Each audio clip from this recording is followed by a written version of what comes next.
She spent her last $250 on a box that everyone called junk. But when she opened the black bags, she found something that gave her life meaning again. Subscribe and write in the comments which city you are watching from. The wind had been biting hard against the flat Nebraska plains all morning, carving thin white lines of frost along the edges of the road and making every surface shimmer with a dull, metallic sheen. Olivia Gray sat behind the wheel of her aging Honda Civic, hands clamped tightly on the steering wheel as she watched the empty stretch of highway ahead. It was the same road she drove every morning, a road that connected the diner, where she worked, to the apartment that hadn't felt like home in 2 years. The dashboard clock blinked 9:47 a.m., the same green number she stared at every day before pulling into the gravel lot behind Penny's diner. The same clock, the same parking spot, the same life that no longer seemed to move forward. 2 years had passed since Liam's death, but grief had turned the calendar into one long, gray day. They had met young, when everything still carried the weight of promise. He was 25, strong, tanned from the sun, and always smelled faintly of sawdust and soap. He built houses for other people, and together they had dreamed of building one for themselves, a small place on the outskirts of Lincoln, with a porch where she could read on summer evenings. But the foundation had barely been poured when the accident happened. He fell from a third-floor scaffold, and with him fell everything that had once given her life direction. After the funeral, there were bills, hospital, mortgage, the unfinished property. His employer sent flowers and a check that barely covered the coffin. Friends stopped calling after the first month. Her mother said time would heal her, but time had only settled over her like dust. She moved into a small one-bedroom apartment, packed Liam's tools into a box, and placed it in the corner beside his old leather wallet, which still carried a photo of them smiling under a blue sky. Every night she opened it, touched the worn edge of the photograph, and closed it again, as if sealing in whatever was left of him. That morning had started like any other, a 5 a.m. alarm, coffee that tasted of rust, and the long walk through the diner's back door that creaked like an old hinge. Penny's diner smelled of bacon grease and burnt toast. The fluorescent lights were too bright, the booths too red, and the customers too loud. She moved like a ghost between tables, smiling out of habit, balancing trays she no longer cared to steady. The manager, a man with a shiny bald head named Carl, barked orders and scolded anyone who moved too slowly. She'd stopped taking it personally long ago. When her shift ended, she found the white envelope in her mailbox. The bank's logo stared back at her in neat blue print. Inside, the words were as cold as the wind outside. Notice of default. Immediate payment required to avoid account suspension. She folded the letter and placed it on the counter without reading the details. She already knew what it meant. Every time she thought she had reached the bottom, the floor opened a little deeper. By the time she got back into her car, the sun was low, turning the fields into sheets of dull gold. She didn't turn the radio on. The silence felt safer. As she drove through the industrial edge of town, a flash of color caught her eye. A weathered sign by the roadside that read, "Storage auction today. Treasures await. 11 de Beausoam." Beneath it, a row of metal buildings shimmered in the light, their corrugated walls lined like old tombs. She might have driven past, if not for that one word. Treasures. Something about it stopped her.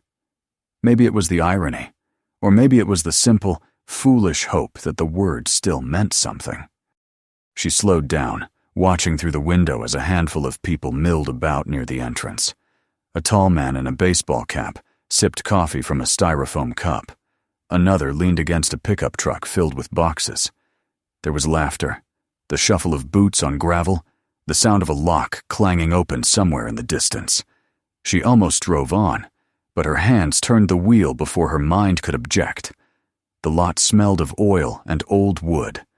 A banner flapped lazily above the gate, Secure Lock Storage. Behind a folding table sat a man in a denim jacket, gray hair escaping his cap. "Registration's $25, cash only," he said as she approached. His name tag read, Frank. He gave her a quick, appraising look, as if she were the kind of woman who didn't belong at such events, which she wasn't. She hesitated, reached into her purse, and handed over the last 20 and a crumpled 5. The bills were damp from her palm. "You'll get a bidding card," he said, scribbling a number on a piece of cardboard. 27. Keep it up when you want something. Don't step inside the units. Just look. All sales are final." She nodded, though her pulse was drumming. A small crowd of a dozen people gathered as Frank led them down the row of units. The first one was rolled open with a metallic screech. Furniture covered in dust sheets, an old bicycle, a cracked mirror. "Starting bid 200, he called. Hands shot up. The numbers climbed quickly. 500, 800, 1,000. A man with a truck won it. The crowd moved on. The second unit held boxes marked kitchen. The third was full of junk holiday decorations, tangled wires, yellowed clothes. Each time a door rolled up, she waited for something to speak to her, though she didn't know what that meant.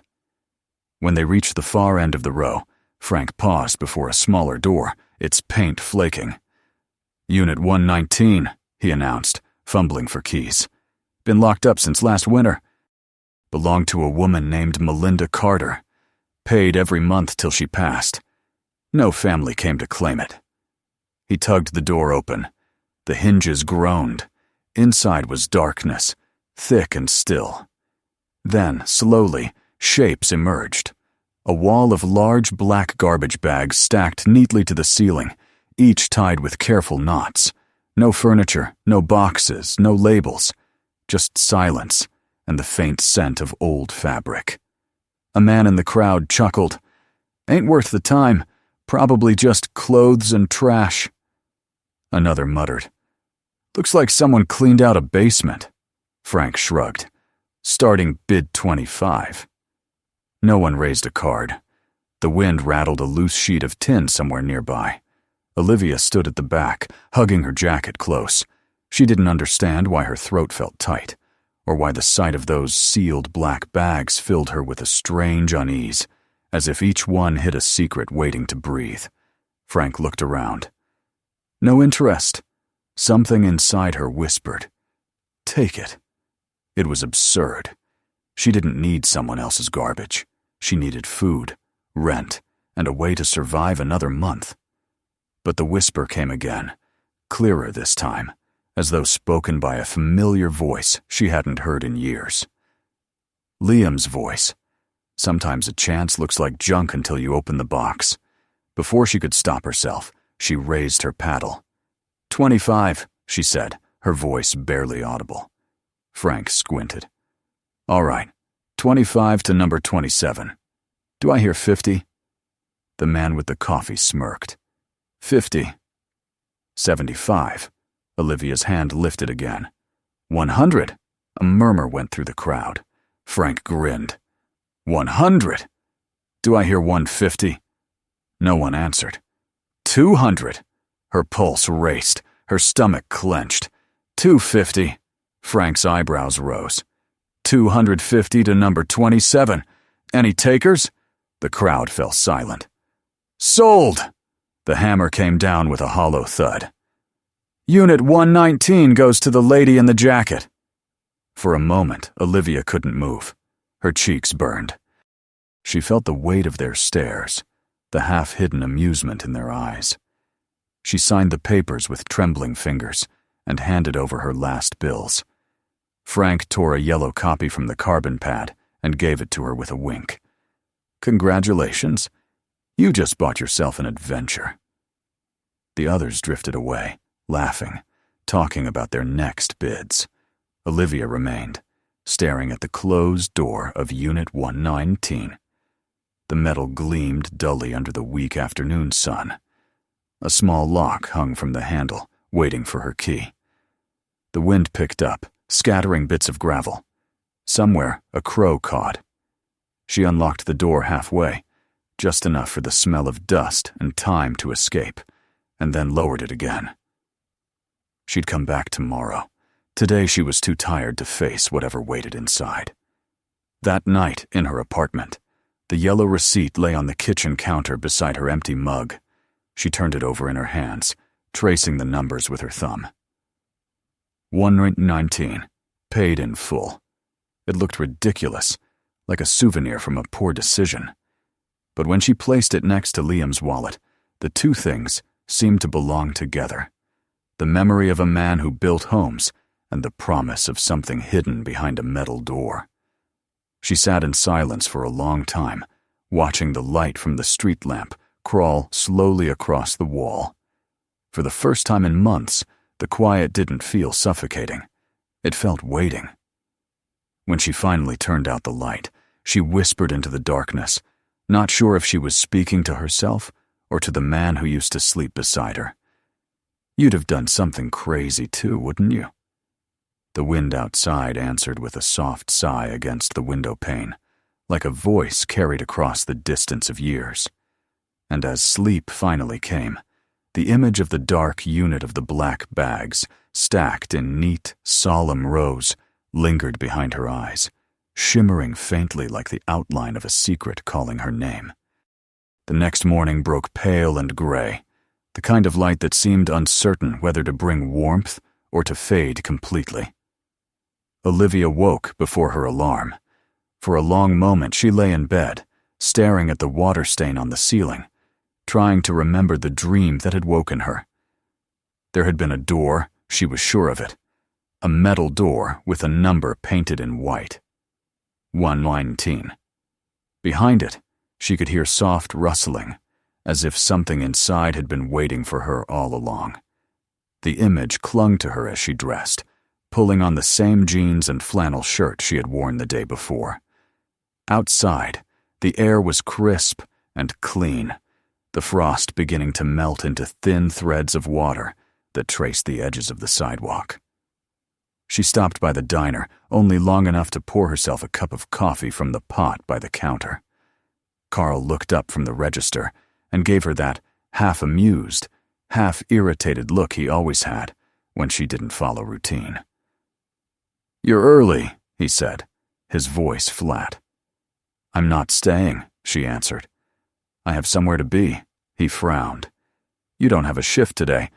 You'll need the hours if you—" But she was already walking out, the bell above the door jingling behind her. By the time she reached Secure Lock storage, the lot was empty. Only Frank's old pickup sat by the office door. He looked up from a clipboard when she approached, his breath rising in white puffs. "Didn't think I'd see you again so soon," he said. "I came to open it," she replied. He nodded toward the rows of metal doors glinting in the weak light. "You know where to find it. Need a hand?" "No," she said quickly, then softened her voice.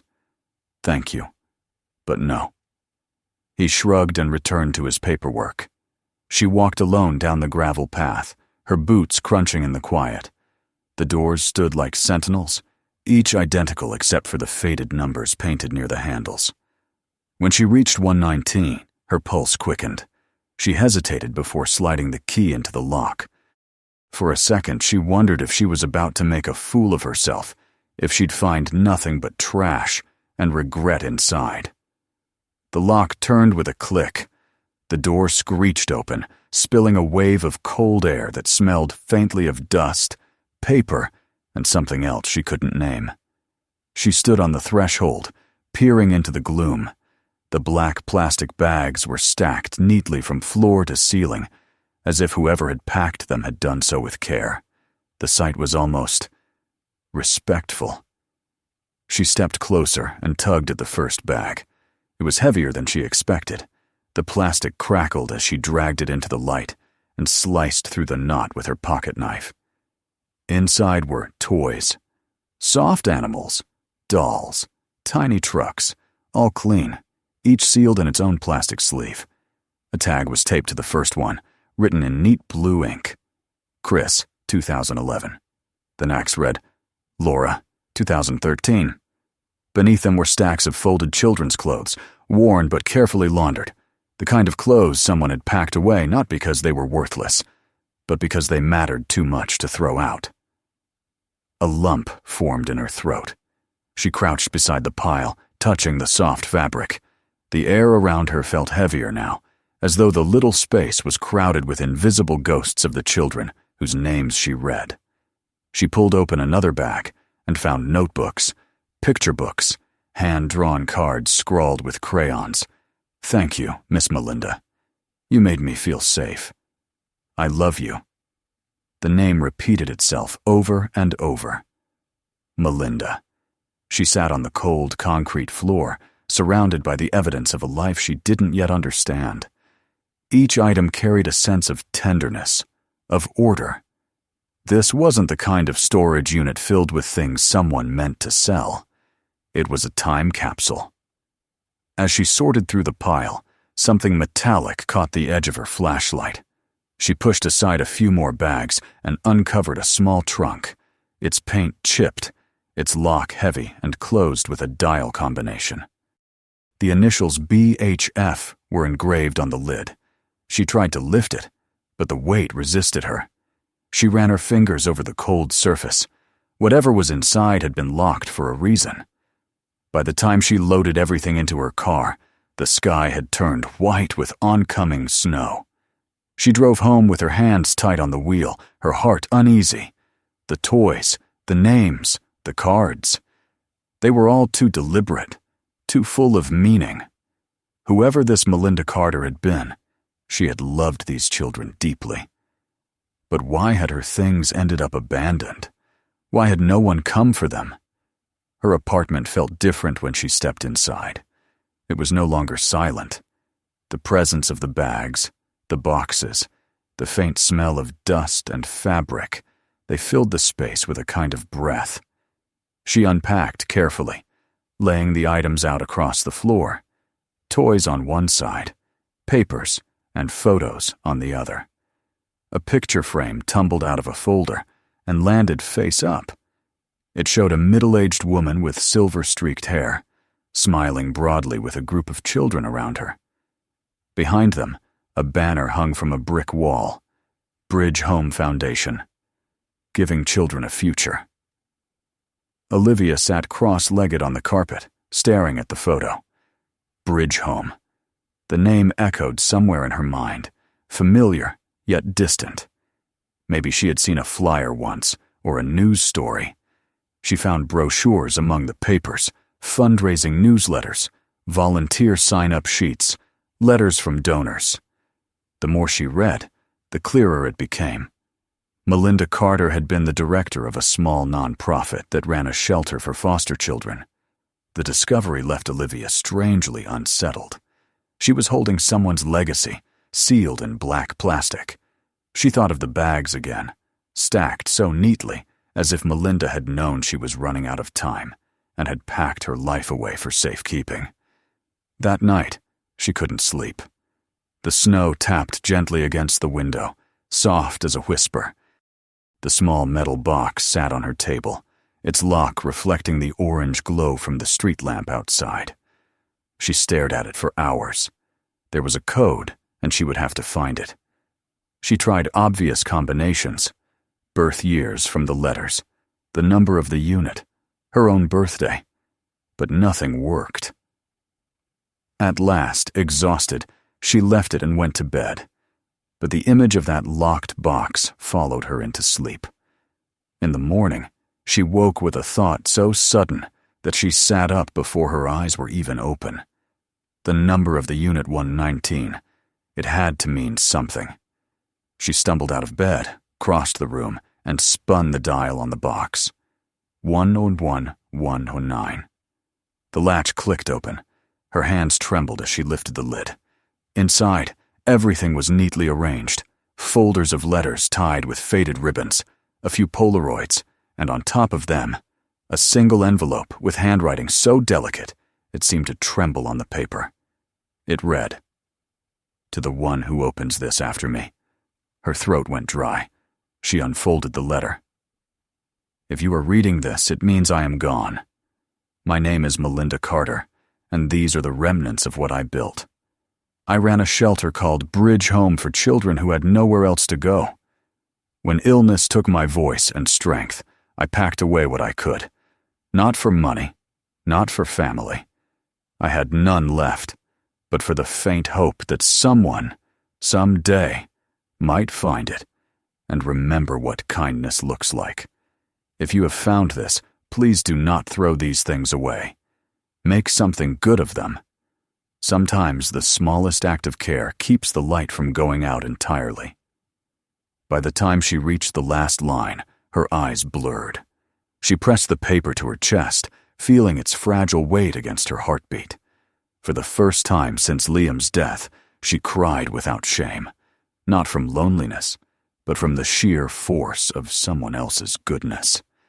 When she finally lifted her head, the morning light had grown bright, pouring through the window like quiet encouragement. On the table, the photograph of Melinda seemed almost to glow. Olivia whispered the name aloud, tasting it like a prayer. Later that day, she loaded the car again. There was an address printed on one of the brochures: Bridge Home Foundation, 84 Haverhill Road, Nebraska. She wasn't sure what she expected to find: an office, maybe, or a plaque, but she needed to see it. The drive took nearly 2 hours. Snow lined the shoulders of the highway, melting into shallow puddles. When she reached the address, she almost missed it. The building was small, its red brick walls faded, its windows boarded. The sign above the doorway still bore the name, Bridge Home, the letters barely legible beneath the peeling paint. She parked on the curb and got out. The air smelled of wet wood and rust. Pushing the door open, she stepped inside. The interior was cold and hollow, dust swirling in beams of light that filtered through cracks in the ceiling. Against one wall stood a row of narrow beds with thin metal frames. On another, shelves filled with old books and toys, long forgotten. And there, on the far wall, drawn in chalk, were the faint remains of a message written by a child's hand. You are loved. She walked through the rooms slowly, touching the peeling paint, the worn edges of the tables. It was as though she were moving through the shadow of another woman's dream. Near the office, she found a corkboard still pinned with faded notes, thank you cards, contact numbers, lists of volunteers. Melinda's name appeared everywhere. For a long moment she stood in the silence, the letter clutched in her hand. She thought of Liam again, of how he had believed in building things that lasted, how he used to say that every house he built was a piece of someone's hope. Maybe this place had been that for Melinda. Maybe it could be that again. As she stepped back outside, the snow had stopped. The world was still. She looked up at the cracked sign above the door, the word home, half broken, half whole. A decision began to form in her chest, quiet but solid, like the first stone laid in a foundation. She didn't know how yet, but she would find a way to bring this place back to life. Driving home, she felt something she hadn't felt in years, a pulse of purpose, faint but steady. In the passenger seat lay the letter, the photo, and the keys to Unit 1919. The snow-covered fields stretched endlessly beside her, gleaming under the pale sun, and for the first time in a long while, she didn't see emptiness. She saw the beginning of something waiting to grow. For several days after visiting the old shelter, Olivia felt as though the air itself had changed. The city looked the same, the worn buildings, the cracked sidewalks, the same gray drizzle that turned the streets slick, but something inside her had shifted. She no longer felt like a bystander in her own life. The discovery of Melinda's letter had set something in motion, something that refused to fade when she tried to dismiss it. Each morning she found herself drawn back to the boxes spread across her living room. The toys, the photos, the cards. Each one seemed to hum with quiet energy, as if the kindness that had once filled that building still lingered inside them. At first, she told herself she would just organize things, take a proper inventory, maybe sell a few pieces to recover her $250. But the more she sorted through the contents, the less she thought about profit. Every object told a fragment of a story, and she began to see patterns, a timeline of compassion, work, and gradual loss. Late one night, she was examining a stack of folders when she found a faded binder labeled Donor Records, 2014-2018. Inside were pages of handwritten notes, signatures, phone numbers, and addresses. The entries were precise, each name followed by a brief description: monthly supporter, volunteer, foster parent, potential sponsor. Some of the addresses were local, some were not. One name caught her attention: Daniel Moore Contractor, Volunteer Builder. She stared at the note for a long moment. Builder. Liam had been a builder too. That word alone made her heart twist, sharp and deep. She wondered if Daniel Moore was still alive, if he might know what had happened to Melinda or the foundation after it closed. The address listed was in a nearby town, barely a 40-minute drive. The next morning, she filled a thermos with coffee, packed a few of the letters, and set out before dawn. The road cut through flat farmland glazed with frost. Her old sedan hummed steadily, the engine's rhythm syncing with her racing thoughts. What would she even say when she arrived? "Hello. I bought your old storage unit." It sounded absurd, but she couldn't shake the feeling that she owed Melinda something more than curiosity. Daniel Moore lived in a weathered farmhouse at the end of a long gravel drive. The place looked half abandoned, tools piled under a tarp, weeds sprouting through the fence, a for sale sign leaning crooked near the road. Olivia hesitated before knocking. After a minute, the door opened. A tall man in his late 50s stood there, silver at his temples, wearing a plaid jacket and work gloves. "Yes?" he said, cautious but polite. "Are you Daniel Moore?" He nodded slowly. "That depends who's asking." She took a breath. "My name's Olivia. This is going to sound strange. A few weeks ago, I bought a storage unit at an auction.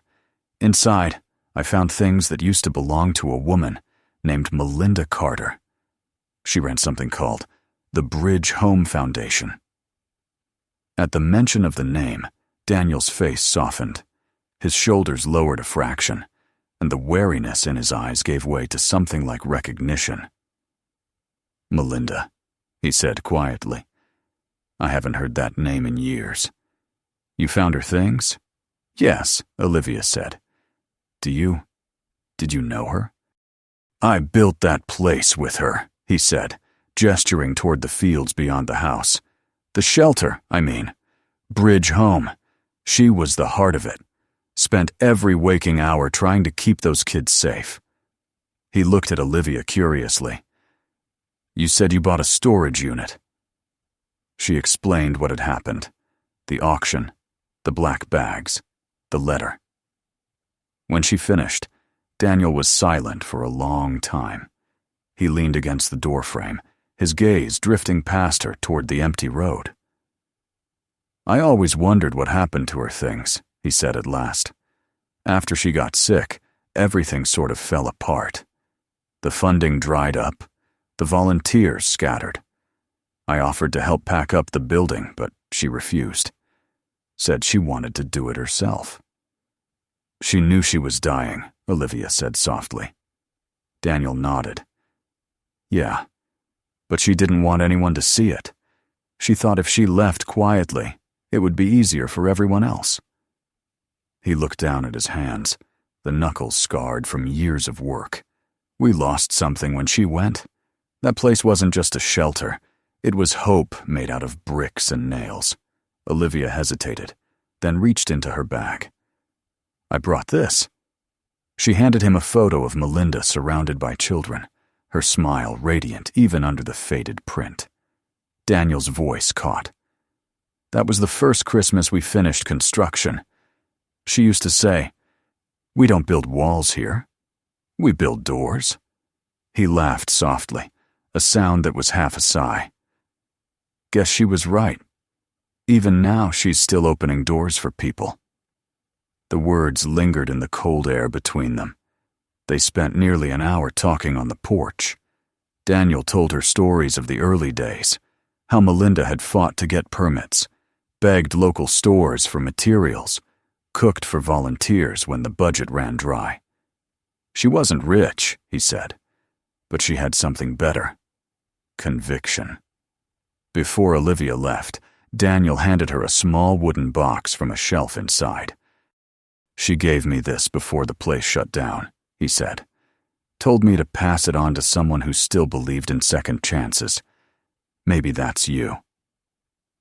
Olivia opened it later in her car. Inside was a key on a faded ribbon and a note in the same delicate handwriting she now recognized instantly: "For whoever carries the light forward." The words hit her like a heartbeat. She turned the key over in her palm. It was brass, old, the number 84 etched faintly into its surface. She knew that number. It was the address of the shelter. By the time she returned home, dusk had settled over the city. The boxes in her apartment no longer looked like clutter. They looked like a responsibility. The key lay on the table beside Melinda's letter, catching the lamplight in its grooves. She sat down and whispered, "All right, I'll carry it." That night, she began planning. She didn't have money, but she had drive. The building still stood, and perhaps with the right help, it could serve its purpose again. She made lists, contact numbers from Melinda's files, grant programs for community projects, local contractors, even volunteer networks. By midnight, her notes filled an entire notebook. The next day, she returned to Bridge Home. The air smelled of cold metal and decayed wood. She unlocked the door with trembling hands. The key turned easily, as though it had been waiting for her. Inside, the silence was immense, but it no longer felt desolate. It felt expectant. She started small. She cleared debris from the main hall, stacking broken chairs by the door. She opened the windows to let in air. The cold burned her lungs, but she didn't care. With every motion, she imagined the voices of children echoing again in these rooms. The work was exhausting, and she knew she couldn't do it alone. That evening, she posted a message on a local community board, looking for volunteers to help restore an old children's shelter Bridge Home Foundation. No money, just purpose. 2 days passed before the first reply came. A woman named Clara offered to donate cleaning supplies. Then another message arrived from Daniel. "Count me in. Got tools and a truck." Slowly, names began to gather like embers catching light. By the end of the week, a small group of strangers stood with Olivia at the building's entrance.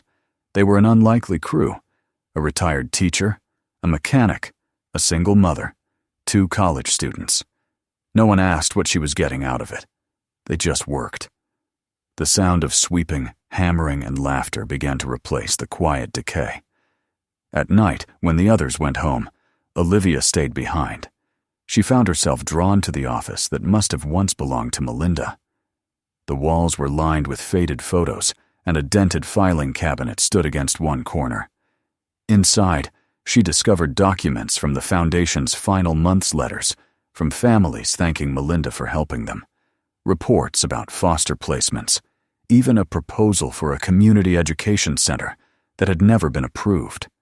She realized, reading through those papers, that Melinda hadn't simply wanted to shelter children. She had wanted to give them a future. The thought made Olivia pause. She had once dreamed of teaching, long before Liam died, before grief hollowed her ambition. Maybe, she thought, this was her way back. Spring arrived early that year. The days grew longer, the sunlight warmer.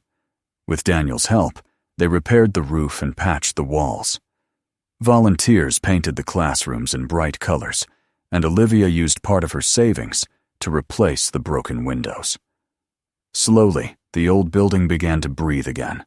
One afternoon, as she stood outside, watching a group of neighborhood kids chase each other through the field behind the shelter, Daniel came up beside her. "It's starting to look like it used to," he said. "No," Olivia replied, smiling faintly. "It's starting to look like it should have been." He nodded, then handed her an envelope. Inside was a photograph, Melinda standing in front of the finished building years ago, ribbon in hand, eyes full of hope. On the back, in her careful script, were the words, "We build for those who come after us." Olivia stared at it for a long time. The phrase echoed inside her like a prayer. When the shelter reopened that summer, it wasn't grand. There were no news cameras, no speeches. Just a small group of people gathered on the steps, the same ones who had helped rebuild it. They hung a simple wooden sign over the door, "Bridge Home, restored 2025. Olivia unlocked the door for the first time in front of them, her hand steady. The sunlight spilled across the clean floors, illuminating the old chalk, writing still visible on the far wall. "You are loved." She smiled through tears. In the weeks that followed, donations began to arrive. Clothes, toys, books. Families stopped by offering food. A local teacher volunteered to run after-school programs. The place filled with life again. Not exactly as it once was, but enough to honor its spirit. One evening, after the last child had gone home, Olivia sat alone in the quiet hall. The sun had dipped low, painting the room gold. On the desk beside her lay Melinda's letter, now framed, and the brass key. She thought of Liam, of how he used to say that every foundation needed both hands and heart. She whispered into the silence, "We did it, love." There was no answer, but in the fading light, she felt something like presence, a warmth that filled the space around her, gentle and certain. The weight that had once pressed on her chest had changed. It was still there, but it wasn't heavy anymore. It was the weight of light, the kind that comes when loss becomes purpose, and grief turns into grace. As she locked the doors and stepped into the evening air, she looked back once more at the building.